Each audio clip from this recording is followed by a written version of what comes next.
জান্নাতের ভিতরে আল্লাহ রাব্বুল আলামিন যে সমস্ত নিয়ামত রেখেছেন, এই নিয়ামতগুলি আমি খাবো। তবে এই নিয়ামতগুলি খাওয়ার পরে আমাদের পেটের কি অবস্থা হবে, আমরা কিভাবে বা থাকবে, এরকম কথা অনেক মানুষের মনের মাঝে প্রশ্ন আসতে পারে। তবে আমার আল্লাহ জান্নাতকে এত সুন্দর তৈরি করে রেখে দিয়েছে, আর জান্নাতীদের জন্য এমন নাজ নিয়ামত রেখে দিয়েছে, বান্দারা যা ইচ্ছা তাই খাবে, যেখানে মন সেখানে যাবে, যা ইচ্ছা করবে, কোনো বাধা থাকবে না। জান্নাতের দামি দামি ফল ফ্রুট গুলি খাবে। এবার খাওয়ার পরে তাদের পেট যখন ভরে যাবে, তখন পেট ভরে গেলে সাধারণ আমরা আমাদের বাথরুমে যাওয়ার চেষ্টা করি। আমরা মনে করি কখন পেট যে ডেলিভারি দেবে, কখন পেট যে ক্লিয়ার হবে, এই নিয়ে আমরা দ্বিধাদ্বন্দ্বে থাকি। কিন্তু মহান প্রভু আল্লাহ জান্নাতকে এমন ভাবে সাজিয়ে রেখেছেন, এমন ভাবে তৈরি করেছে, আর জান্নাতি বান্দাদেরকে আল্লাহ এমন ভাবে তৈরি করেছে, বন্ধুরে সেদিন পেট ভরে খাবার খাবে, একবার কেবলমাত্র ঢেকুর ওঠাবে, পেটের খাবার হজম হয়ে যাবে। জান্নাতের ভিতরে জান্নাতীদের প্রসাব হবে না, পায়খানা হবে না। জান্নাতকে প্রসাব পায়খানা দিয়ে জান্নাতকে নষ্ট করতে হবে না, নষ্ট করার কোনো ব্যবস্থা থাকবে না, বরং খাবার খাবে আর একবার ঢেকুর উঠাবে, আর এই অবস্থায় সব তার ক্লিয়ার হয়ে যাবে। তাহলে এর থেকে বড় সফলতা কি হতে পারে, বড় প্রাপ্য কি হতে পারে? বড় প্রাপ্য সফলতার জন্য আল্লাহ রাব্বুল আলামিন বলেছেন, তোমাদেরকে নেক আমল করে এই দুনিয়া থেকে পাপ মুক্ত জীবনকে কন্ট্রোল করে আল্লাহ রাব্বুল আলামিনের কাছে আসতে হবে। তাহলে একটা ছেলে ভালো রেজাল্ট করলে আমরা বলে দিই এর চাকরি ঠেকায় কে, এর চাকরি বাঁধা, এ কথা আমরা সবাই বলি।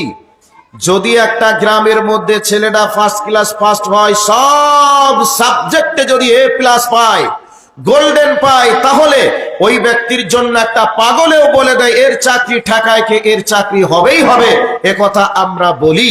এবার চাকরি যদি হয়ে যায়, সকালে উঠে রুজির সন্ধানে আর মার্কেটে যাওয়া লাগবে না, খেতে গিয়ে আর কাজ করা লাগবে না, এদিকে ওদিকে দেশ বিদেশ আর চলাচল করা লাগবে না, আমাদের মতো এ গাড়ি আর ও গাড়ি, এখানে আর সেখানে রাত্রি যাপন করে চিৎকার করা আর লাগবে না। একটা ভালো চাকরি যখন পেয়ে যাবে, সরকার তার জন্য একটা গাড়ির ব্যবস্থা করবে, সরকার তার জন্য একটা কোয়ার্টারের ব্যবস্থা করবে, সরকার তার জন্য বলবে আপনার বেতন হবে এত টাকা, আপনার মন মতো আপনি এই ঘরে থাকুন, আপনার জন্য কয়েকটা সিকিউরিটির ব্যবস্থা করে দেওয়া হলো। এইরকম পরিষেবা দুনিয়াতে থাকে কি থাকে না ভাই? একটু কথা বলুন, থাকে কি থাকে না? তাহলে দুনিয়াতেই যদি এত পরিষেবা মানুষ পায়, যদি দুনিয়াতে ভালো পড়াশোনা করে ভালো রেজাল্ট করে, তার জন্য যদি এত পরিষেবা থাকে, তাহলে যেই ব্যক্তি নিজেকে কন্ট্রোল করে আল্লাহ সুবহানাহু ওয়া তাআলাকে রাজি করে এ দুনিয়া থেকে যদি যেতে পারে, তার জন্য আল্লাহ কি এই ফ্যাসিলিটি দিতে পারেন না? ভাইয়া, আল্লাহ রাব্বুল আলামিন সূরাতুল নাজিয়াতের ভিতরে বলেছেন, বিসমিল্লাহির রহমানির রহিম, ওয়া আম্মা মান খাফা মাকামা রাব্বিহি ওয়া নাহান নাফসা আনিল হাওয়া ফাইন্নাল জান্নাতা হিয়াল মাআওয়া। আল্লাহ রাব্বুল আলামিন বলেন, তুমি যদি সফলতা পেতে চাও, তুমি যদি নিজেকে সফলতা পেতে চাও, আল্লাহ রাব্বুল আলামিন বলছেন, ওয়া আম্মা মান খাফা মাকামা রাব্বিহি ওয়া নাহান নাফসা আনিল হাওয়া ফাইন্নাল জান্নাতা হিয়াল মাআওয়া। আল্লাহ রাব্বুল আলামিন বলছেন, তুমি যদি অন্তরের ভিতরে আল্লাহর ভয় নিয়ে আসো আর নিজেকে যদি পাপ থেকে নিয়ন্ত্রণ করে রাখতে পারো, আমি পাপ করব না, কারণ আমাকে কিয়ামতের ময়দানে উঠতে হবে, আর ওই কিয়ামতের ময়দানে মহান প্রভু আল্লাহর কাছে হিসাব দেওয়া লাগবে। এই নিয়তে যদি আমরা নিজেদেরকে আমাদের পাপকে কন্ট্রোল করে রেখে দিতে পারি, আমরা যদি নিজেকে সমস্ত রকমের পাপ থেকে নিয়ন্ত্রণ করে চলতে পারি, তাহলে আল্লাহ পাক বলছেন শুনে রেখে দাও, ফাইনাল জান্নাতা হিয়াল মাওয়া, তুমি জেনে রেখে দিও তুমি 100 তুমি আল্লাহর জান্নাতে পৌঁছে যাবে। তাহলে আল্লাহর জান্নাতে পৌঁছাতে হলে এই অন্তরের ভিতরে আল্লাহর ভয় থাকা লাগবে, আর নিজেকে যাবতীয় অন্যায় থেকে নিজেকে দূরে রাখতে হবে। আর নিজেকে যাবতীয় অন্যায় থেকে দূরে রেখে যদি আমলে জিন্দেগানিটা আমরা ঈমান এবং আমলের উপরে যদি চালিয়ে যেতে পারি, তাহলে আল্লাহ রাব্বুল আলামিন বলছেন ফাইনাল জান্নাতা হিয়াল মাওয়া, তুমি 99% নয়, তুমি 100% তুমি আল্লাহর জান্নাতি মেহমান তুমি হয়ে যাবে। তাহলে আল্লাহর জান্নাতি মেহমান হতে গেলে নিজেকে এই দুনিয়ার যাবতীয় অন্যায় থেকে নিজেকে নিয়ন্ত্রণ করে রাখতে হবে, আর পরকালের জন্য নেক আমল করে যেতে হবে। তাহলে আল্লাহ পাক বলছেন ফাইনাল জান্নাতা হিয়াল মাওয়া, তুমি জান্নাতুল মাওয়ার মধ্যে তুমি পৌঁছে যাবে। তাহলে মুমিন ব্যক্তির সব থেকে বড় সফলতা হচ্ছে জান্নাতে পৌঁছে যাওয়া। জান্নাত পাওয়া মুমিন ব্যক্তির সব থেকে বড় পাওয়া আর সব থেকে বড় সফলতা। তো আল্লাহ রাব্বুল আলামিন কোরআনুল কারীমের অন্য আয়াতের মধ্যে বলছেন সব থেকে বড় সফলতা হচ্ছে এই, বা সফল ব্যক্তি হলো এই যে ব্যক্তি ওয়াউদখিলাল জান্নাতা ফামান যুহজিহা আনিন নার ওয়াউদখিলাল জান্নাতা ফাকাদ ফাজ, যে ব্যক্তি নিজেকে জাহান্নামের আগুন থেকে বাঁচিয়ে জান্নাতে যাওয়ার মতো আমল করতে পারলো, জান্নাতে যাওয়ার মতো সুযোগ তৈরি করলো, ওই ব্যক্তি হচ্ছে সব থেকে বড় সফল। আর সব থেকে বড় সফলতা ওই ব্যক্তি পেল। কাজেই বড় সফলতা পেতে হলে আমাদেরকে এই দুনিয়ার যাবতীয় অন্যায় থেকে নিজেকে কন্ট্রোল করে চলতে হবে। আর আমরা যদি পরকালীন জীবনের যদি আমরা নেক আমল করতে পারি, তাহলে আল্লাহ পাক বলছেন সব থেকে তুমি বড় সফল। আর তুমি সফলতার সব থেকে বড় প্রাপ্য হচ্ছে আল্লাহর জান্নাতে পৌঁছে যাওয়া। তো আল্লাহর জান্নাতে পৌঁছে গেলে কি কি জান্নাতে থাকবে, কি কি হবে, আমি অল্প আকারে হলেও আপনাদেরকে একটু বলার চেষ্টা করেছি। এবার একটা হাদিস আপনাদেরকে শোনাচ্ছি। আল্লাহর নবী বলছেন الكيس من دان نفسه وعمل لما بعد الموت والعاجز من اتبع نفسه هواها وتمنى على الله।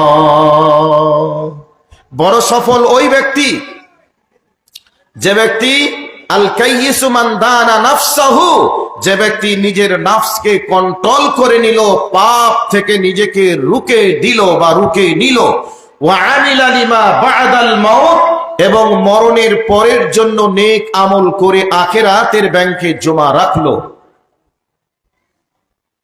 তাহলে নবীজির ভাষায় কি বোঝা গেল? আল কাইয়িসু মান দানা নাফসাহু ওয়া আমিলা লিমা বা'দাল মাউত, যে ব্যক্তি নিজেকে নিজের পাপ থেকে দূরে রাখতে পারলো আর মরণের পরের জন্য নেক আমল করে জমা করলো, ওই ব্যক্তি হলো সব থেকে কামিয়াবি, ওই ব্যক্তি সব থেকে বড় সফল, ওই ব্যক্তি সব থেকে বড় সৌভাগ্যবান, ওই ব্যক্তি সব থেকে জ্ঞানী, ওই ব্যক্তি সব থেকে চালাক। এটা কে বললেন? বিশ্ব নবী আমার বললেন। আর আমরা সফল কাকে মনে করি? যে যত বড় চাকরি পায়, যে যত বড় বিজনেসম্যান হয়, যে ব্যক্তি যত নেতৃত্বের পাওয়ার পায়, তাকে আমরা সফল মনে করি। আর এগুলিকেই আমরা সফলতার মানদণ্ড হিসাবে আমরা নির্ধারণ করি। কিন্তু আল্লাহ পাক বলছেন যে না, সফলতা সেই পেল যেই ব্যক্তি নিজেকে পাপ থেকে রুকে দিতে পারলো, নিজেকে জাহান্নামের আগুন থেকে বাঁচাতে পারলো, এই ব্যক্তি সব থেকে বড় সফল, এই ব্যক্তি সব থেকে চালাক, এই ব্যক্তি সব থেকে জ্ঞানী। এ কথাটা বিশ্বনবী মুহাম্মদুর রাসূলুল্লাহ সাল্লাল্লাহু আলাইহি ওয়াসাল্লাম বললেন। এবার সফলতার এই জায়গাটাকে এই ছেড়ে দিয়ে একটু বিফলতার দিকে যাচ্ছি, তারপরে আবার সফলতার দিকে আসার চেষ্টা করব। এবার চলে আসি কোরআনের আয়াতের দিকে। আউযু বিল্লাহি মিনাশ শাইতানির রাজীম। বিসমিল্লাহির রহমানির فأما من أوتي كتابه بشماله আচ্ছা তোমার নানির জন্য দোয়া করব আচ্ছা যাক তোমার নানিকে জান্নাতবাসী করুক আল্লাহ ডাক্তার রিজাউল্লাহ সাহেব ফত্তাপুর বাড়ি না ফতেপুর বাড়ি ডাক্তার রিজাউল্লাহ সাহেব ফতেপুর বাড়ি 5000 টাকা দিয়েছে মাশাআল্লাহ জাযাকাল্লাহ খায়রান জাযা ফিদ দুনিয়া ওয়াল আখিরাহ আল্লাহুম্মা সাল্লি আলাইহি আল্লাহুম্মা বারিক আলাইহি ফি আহলিকা ওয়া মালিকা। তো যে আয়াতটা পড়েছে আয়াতের দিকে যাচ্ছি فَأَمَّا مَنْ أُوتِيَ كِتَابَهُ بِشِمَالِهِ فَيَقُولُ আল্লাহ রাব্বুল আলামিন বলছেন বিফলতা কারা যাদেরকে বাম হাতে আমলনামা দেওয়া হবে বাম হাতে আমলনামা দেওয়ার পরে ওই ব্যক্তি বাম হাতে আমলনামা পেয়ে আফসোস করবে আঙ্গুল চিবাতে থাকবে আর বলবে ফায়াকুলু ইয়া লাইতানি লাম উতা কিতাবিয়া আজকের দিনে যদি আমার আমলনামা না দেওয়া হতো রে কত না ভালো হতো আজকে আমলনামা পেয়ে হতাশ হয়ে গেলাম সর্বনাশ হয়ে গেল। আমার ভাই আমার বন্ধুরা দুইজন ছেলে পরীক্ষা দিতে বসেছে এবার পরীক্ষা দেওয়ার পরে যতদিন রেজাল্ট না আসে ততদিন পর্যন্ত দুইজনে আনন্দ করে দুইজন বলে রেজাল্ট ভালো হবে। এখন যে ব্যক্তি সারা বছর পড়াশোনা করেছে পড়াশোনার প্রস্তুতি গ্রহণ করেছে ওই ব্যক্তি আমলনামা পাবে ওই ব্যক্তি রেজাল্ট পাবে ভালো রেজাল্ট পাবে আনন্দ করবে। আর যে ব্যক্তি পড়াশোনা করেনি প্রস্তুতি গ্রহণ করেনি ওই ব্যক্তি মানুষের কাছে উপরে উপরে বললে কি হবে কিন্তু মনে মনে ভাবে আহারে জানুয়ারি মাসে 3 তারিখে রেজাল্ট হবে ওই রেজাল্ট যেদিন হবে সেদিন মানুষের কাছে মুখ দেখাবো কি করে হয় আমাকে বিদেশের মাটিতে কাজ করতে চলে যেতে হবে না হয় আমার মোবাইল বন্ধ করে দিয়ে আমাকে এলাকা ছেড়ে কোথাও যেন কয়েকদিনের জন্য হলে আত্মগোপন করতে হবে। এরকম কথা বলে কি বলে না অবশ্যই বলে। আর সে তখন বলবে যদি রেজাল্ট এত তাড়াতাড়ি না দেওয়া হতো তাহলে ভালো হতো জানুয়ারি মাসে কেন যদি মার্চ মাসে দেওয়া হতো তাহলে ভালো হতো এইরকম কথা বলে। কিন্তু আল্লাহ রাব্বুল আলামিন বলছেন فَأَمَّا مَنْ أُوتِيَ كِتَابَهُ بِشِمَالِهِ فَيَقُولُ يَا لَيْتَنِي لَمْ أُوتَ كِتَابِيَهْ وَلَمْ أَدْرِ مَا حِسَابِيَهْ ওই ব্যক্তি বাম হাতে আমলনামা পাবে আমলনামা পাওয়ার সাথে সাথে মুখে আঙ্গুল ঢুকিয়ে দিয়ে কচকচ করে কামড়াতে থাকবে আর আফসোস করতে থাকবে আহারে যদি আমার আমলনামা যদি না দেওয়া হতো হিসাব যদি না হতো কতই না ভালো হতো হিসাব হয়ে গেল বড় খারাপ হয়ে গেল। এই অবস্থায় সে তখন দুঃখ করে বলবে ওয়ালাম আদ্রি মা হিসাবিয়া যদি আমলনামা না দেওয়া হতো হিসাব যদি না হতো ইয়া লাইতাহা কানাতিল কাদিয়া মা আগনা আন্নি মালিয়া হালাকা আন্নি সুলতানিয়া খুযুহু ফাগুল্লুহু সুম্মাল জাহিমা সাল্লু। আমার ভাই আমার বন্ধুরা ওই অবস্থায় বাম হাতে আমলনামা পেয়ে গেছে আর ওই অবস্থায় বলবে যদি হিসাব না হতো আমলনামা না দেওয়া হতো আমি মরে গিয়েছিলাম আর যদি জীবিত না হতাম তাহলে কতই না ভালো হতো। বন্ধুরে যে সমস্ত মানুষগুলি জিন্দিগিতে বেঁচে থাকার স্বপ্ন দেখে 100 বছর নয় 200 বছর আমি যেন দুনিয়াতেই বেঁচে থাকি এই জন্য রোগ আসার আগে আগে বডিকে চেক আপ করে মাঝে মধ্যে মানুষ গর্ব করে বলে আমি ভেলোরে গিয়েছিলাম বডিকে চেক আপ করতে আমি ব্যাঙ্গালোর গিয়েছিলাম আমি অল বডি চেক আপ করে এসেছি বডিতে কোনো রোগ নেই এই ধরনের কথা বলে। আবার যদি বলা হয় ভাই কেনই বা গেলে টাকা খরচ করে তখন বলবে আমার বডিতে যদি কোনো রোগ এসে যায় বাসা বেঁধে নেয় তাহলে আর বেশি দিন বাঁচা যাবে না এই জন্য আগে ট্রিটমেন্ট করে আসলাম যাতে করে আমার শরীরে কোনো রোগ না আসে। এক কথায় মানুষ মৃত্যুবরণ করতে চায় না এই জন্য ডাক্তারের সাজেশন মেনে চলে ডাক্তারের কথা মেনে চলে এমনকি খাবার পর্যন্ত কন্ট্রোল করে করে চলে। সেই অবস্থায় মানুষগুলি বেঁচে থাকার স্বপ্ন যারা দেখে ওই মানুষগুলি মরে যাওয়ার পরে তাদের বাম হাতে আমলনামা দেওয়া হবে এই অবস্থায় বলবে ইয়া লাইতাহা কানাত কানাতিল কাদিয়া, যদি আমার মৌত হয়ে যেত তাহলে কতই না ভালো হতো। কেনই বা জীবিত আল্লাহ করলেন, বা কেনই বা জীবিত হলাম?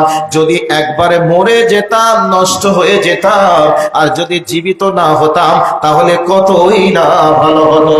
এই অবস্থায় বলবে ইয়া লাইতাহা কানাতিল কাদিয়া মা আগনা আন্নী মালিয়া। এই অবস্থায় বলবে আমার কতই না সম্পদ ছিল, আমার কতই না গাড়ি ছিল, কতই না অট্টালিকা ছিল, কত না বাড়ি ছিল, আজকে আমার বাড়ি কোনো কাজে আসলো না, সম্পদ আমার কোনো উপকারে আসলো না, সম্পদ যেন আমার কোনো উপকার করতে পারলো না। তাহলে এত টাকা এত সম্পদ করে বাকি হলো? ওই অবস্থায় আফসোস করে বলবে আহারে, টাকার পিছনে উপার্জন করতে গিয়ে আজকে জীবনটা শেষ হয়ে গেল। যদি টাকার পিছনে না ছুটতাম কতই না ভালো হতো। পরকালের জন্য নেক আমল যদি করতাম কতই না ভালো হতো। যদি মসজিদে মাদ্রাসায় দান করতাম, মসজিদে মাদ্রাসায় গিয়ে যদি আল্লাহর ইবাদত করতাম কতই না ভালো হতো। মা আগনা আন্নী মালিয়া, আমার ধন সম্পদ যেন আমার কোনো কাজে আসলো না। হালাকা আন্নী সুলতানিয়া, আমার কতই না নেতৃত্বের পাওয়ার ছিল, কতই না ক্ষমতা ছিল, রাজনৈতিক নেতা হিসেবে কতই না পাওয়ার ছিল। 10 মিনিট সময় আছে না? কটায় শেষ আমার টাইম? আজীব কথা, উঠেছে কটায়? 11:15 শেষ হবে। আচ্ছা ঠিক আছে, আচ্ছা ঠিক আছে, অসুবিধা নেই, থামেন। তো মা আগনা আন্নী মালিয়া, তখন তারা বলবে আমার ধন সম্পদ তো কোনো কাজে আসলো না। হালাকা আন্নী সুলতানিয়া, আমার নেতৃত্বের পাওয়ার তো কোনো কাজে আসলো না, আমাকে তো কেউ বিপদে বাঁচাতে পারলো না, বাঁচানোর জন্য কেউ তো আগিয়ে আসলো না। এই ধরনের কথা জাহান্নামে গিয়ে বা হাসরের ময়দানে বাম হাতে আমলনামা পাওয়ার পরে এই ব্যক্তি এই কথাগুলি বলতে থাকবে।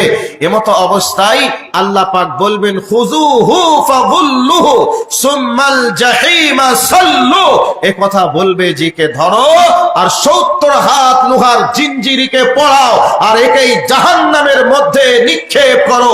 এই ধরনের কথা আল্লাহ পাক ফেরেশতাদেরকে অর্ডার করবেন। সম্মানিত উপস্থিতি, আমার আব্বাজান ও ভাইয়েরা, আজকে আমরা যারা দুনিয়া উপার্জন করতে গিয়ে আমরা যারা পরকালকে ভুলে যাই, তাদের জন্য যে কি বিফলতা, কি যে দুর্ভাগ্য আমাদের জন্য অপেক্ষা করছে হাসরের ময়দানে, এ ভাষায় কোনো কল্পনা করা যাবে না। আমাদেরই পশ্চিম বাংলার একজন ব্যক্তি, মুর্শিদাবাদের একজন ব্যক্তি অসুস্থ, কোটি কোটি কোটি টাকার মালিক, ভেলোর হসপিটালে চেক আপ করতে গেল, টাকা নিয়ে চলে গেছে, অনেক টাকা নিয়ে গেছে। যাওয়ার পরে ব্যাংকে টাকা লোড, এদিকে বাড়ির লোকের সঙ্গে যোগাযোগ, যা টাকা লাগবে সব টাকা দিয়ে হলেও আমার আব্বাকে সুস্থ করার চেষ্টা করব। ভেলোরের ডাক্তার বাবুরা রিপোর্ট দিল, রিপোর্ট অনুযায়ী বলল বেঁচে থাকার কোনো সুযোগ নেই, আপনার বাঁচার মতো কোনো রাস্তা নেই, আর মাত্র সামান্য কয়েকদিন। যখন বলে দিল তখন ওই অসুস্থ ব্যক্তি আফসোস করে বলতে শুরু করলো, আহারে, আজকে আমার দুনিয়া উপার্জন করতে গিয়ে, টাকার পিছনে ছুটতে গিয়ে সব যদি শেষ হয়ে যায়, আর এতগুলো টাকা থাকার পরেও আমার ডাক্তাররা যদি আমাকে বাঁচাতে না পারে, আমাকে যদি সুস্থ না করতে পারে, এ টাকাগুলি কি হবে? টাকাগুলিকে এইভাবে ছড়িয়ে ফেলে দিয়ে আফসোস করে বলেছিল, এই টাকার পিছনে ছুটতে গিয়ে আমি ধর্ম কর্মকে ভুলে গিয়ে কি হবে? এই টাকাই যদি আমাকে সুস্থ না করতে পারে, এই টাকা যদি আমাকে বাঁচাতে না পারে, তাহলে আমার এই টাকা কি হবে?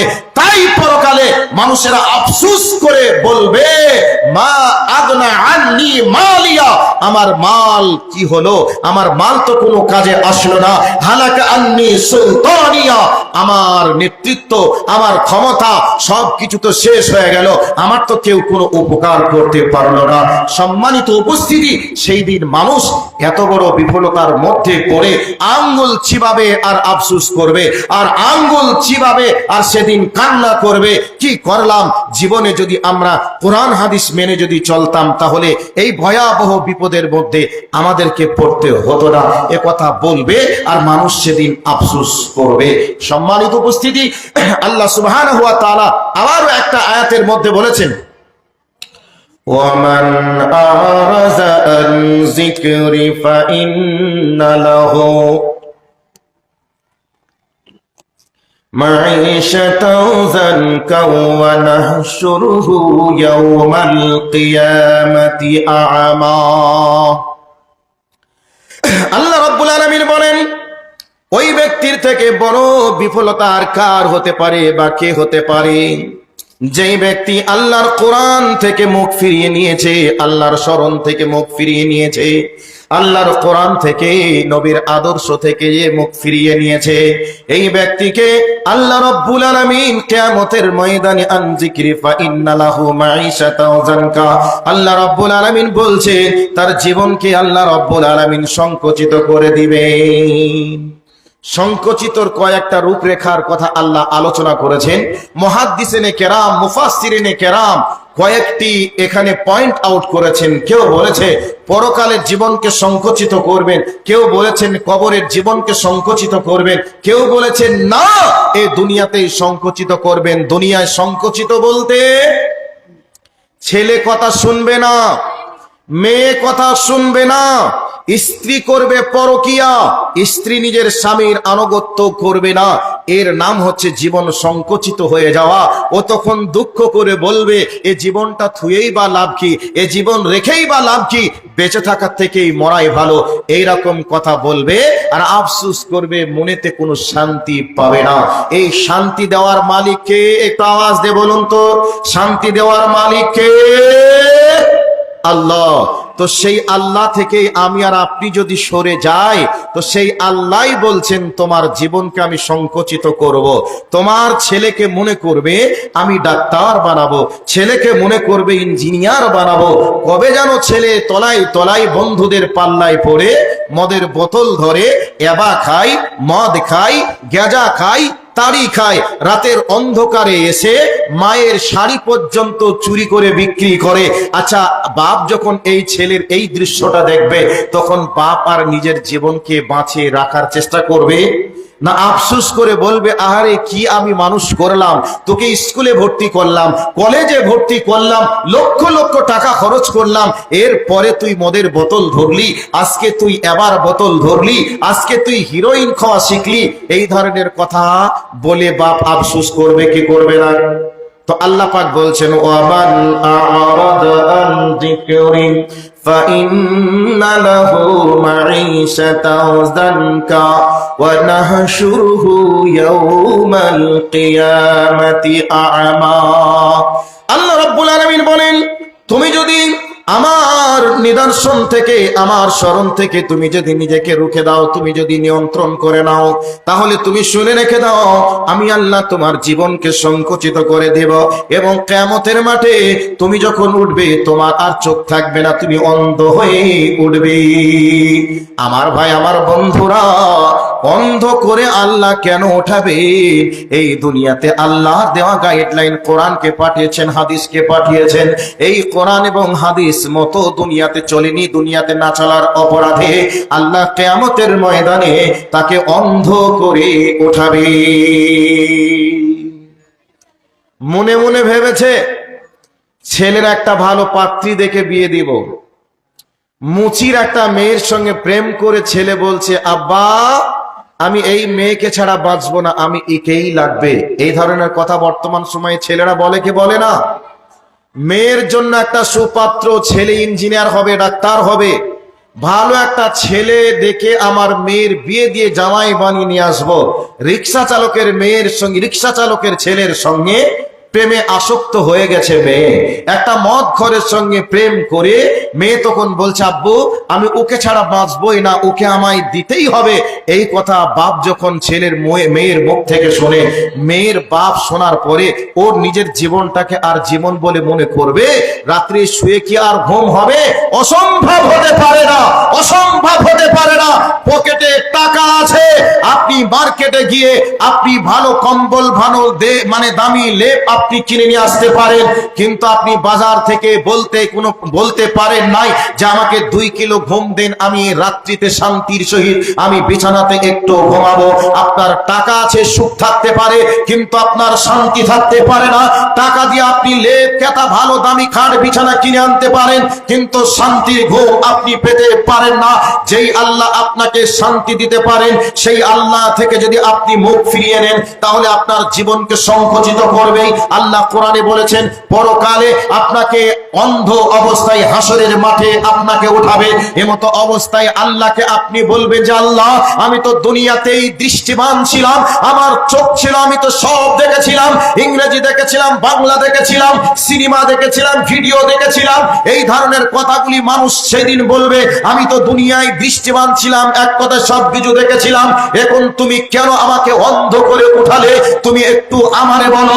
আল্লাহ পাক তখন বলবে বান্দা তুমি যেহেতু তুমি দুনিয়াতে গিয়ে আমাকে ভুলে গিয়েছিলে, আমার কোরআন তুমি পড়োনি, আমার নবীর আদর্শকে তুমি পড়োনি, আমার দেওয়া সংবিধান মেনে তুমি চলোনি, তুমি যেহেতু আমারে ভুলে গিয়েছিলে, আজকে আমিও তোমাকে ভুলে গিয়ে আজকে তোমাকে হাসরের মাঠে অন্ধ করে তোমাকে উঠালাম। সম্মানিত উপস্থিতি, আল্লাহর কোরআন থেকে যদি আমরা দূরে চলে যাই, তাহলে এর থেকে বড় বিফলতা আর কিছু হতে পারে না। হাসরের ময়দানে, ওর হাসরের ময়দানে আমাকে আর আপনাকে সেদিন অন্ধ হয়ে উঠতে হবে। সেই হাসরের ময়দানে 70 হাত লোহার শিকল দিয়ে বেঁধে ফেরেশতাদেরকে বলবে জাহান্নামে ফেলে দাও, আর ওই জাহান্নামের ভিতরে আপনাকে আর আমাকে সেদিন গরম ফুটন্ত রক্ত মিশ্রিত পুঁজ আল্লাহ পাক আমাকে আর আপনাকে সেদিন দিবে। সেই দিন গরম ফুটন্ত পুঁজ কেউ খাবে না, যারা অপরাধী তারাই খাবে। এর থেকে বড় বিফলতা আর কি হতে পারে? এখন আপনি দামি গাড়িতে চাপেন, ভালো ঘাটে আপনি শোন, এবং বর্তমান সময়ে মানুষ আমরা টিউবওয়েলের পানিকে আর খেতে চাই না, এখন আমরা মিনারেল ওয়াটার খেতে চাই, ফিল্টার পানি না খেলে আমরা খেতে চাই না। কিন্তু সেই কঠিন কিয়ামতের ময়দানে যদি আপনার আমলনামাটা বাম হাতে চলে আসে, আপনি যদি বিফলতার শিকার হয়ে যান, তাহলে গরম ফুটন্ত পুঁজ আপনাকে দিবে, আপনি বলবেন আমি খাবো না।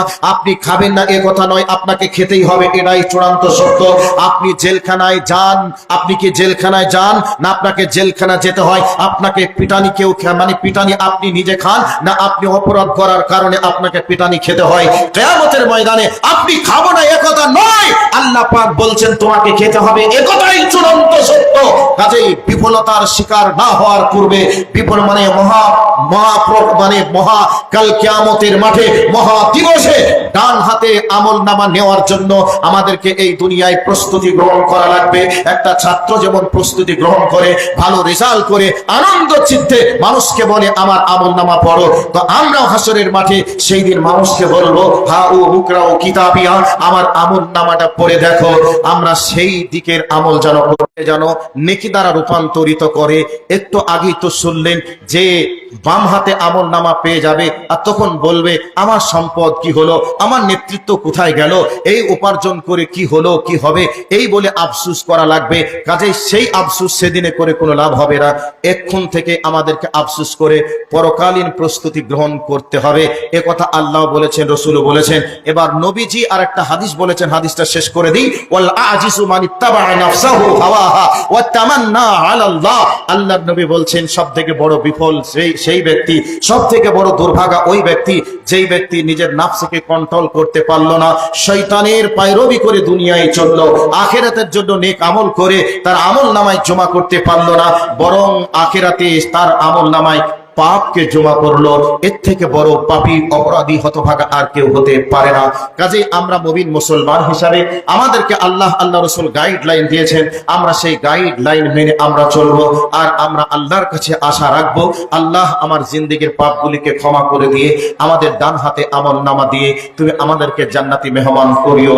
এ দাবি দাওয়াত আপনাদের কাছে রেখে আজকে এই মাদ্রাসার জন্য সামান্য টাইমে আপনাদের কাছে একটু হাত বাড়িয়ে দিলাম। চলে আসুন একটু মাদ্রাসার জন্য। আর আল্লাহকে বলি, আল্লাহ সম্পদ যেহেতু আখেরাতে কাজে লাগবে না, এই সম্পদগুলি আমার বেঁচে থাকাকালীন আমার সম্পদ দিয়ে দিন ইসলামের একটু হলেও খেদমত করে যায়। সেই দিন ইসলামের খেদমতের জন্য একজনের কাছে দাবি রাখবো, আল্লাহর কোন প্রিয় প্রিয় মেহবুব মাহবুব বান্দা আছেন, একজন 5,000 টাকা দিবেন, একজন 5,000 টাকা দিবেন, 5 জনের কাছে 2টি করে 1000 টাকা নিব, 10 জনের কাছে 1টা করে 1000 টাকা নিব। এরকম করে আল্লাহর বান্দা যারা বসে আছেন, একটু মেহেরবানি করে আল্লাহর ওয়াস্তে একটু আপনাদের মূল্যবান দানগুলি পাঠিয়ে দিয়ে আল্লাহর অ্যাকাউন্টে নিজের নামে জমা রাখুন। ইনশাআল্লাহ এই দান আপনাকে জান্নাতুল ফিরদাউস পৌঁছে দেবে। কি হলো রে ভাই?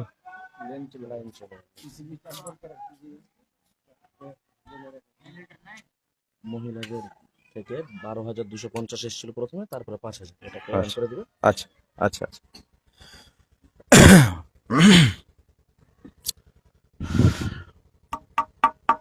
এবার কে বক্তা নিয়ে আসেন? তাহলে বক্তা তো আসবে, নিয়ে আসুন। 12,350 আর এখন কত? 5,000। আচ্ছা, মাশাআল্লাহ, আলহামদুলিল্লাহ। মা বোনদের পক্ষ থেকে ইতিপূর্বে 12,350 টাকা এসেছিল, এখন এসেছে 5,000 টাকা মতো। 5,000 টাকা এসেছে। মা ও বোন আপনারা যথেষ্ট দিয়েছেন। কেসিআরের, আমাদের মাদ্রাসার কেসিআরের মানে দ্বিতীয়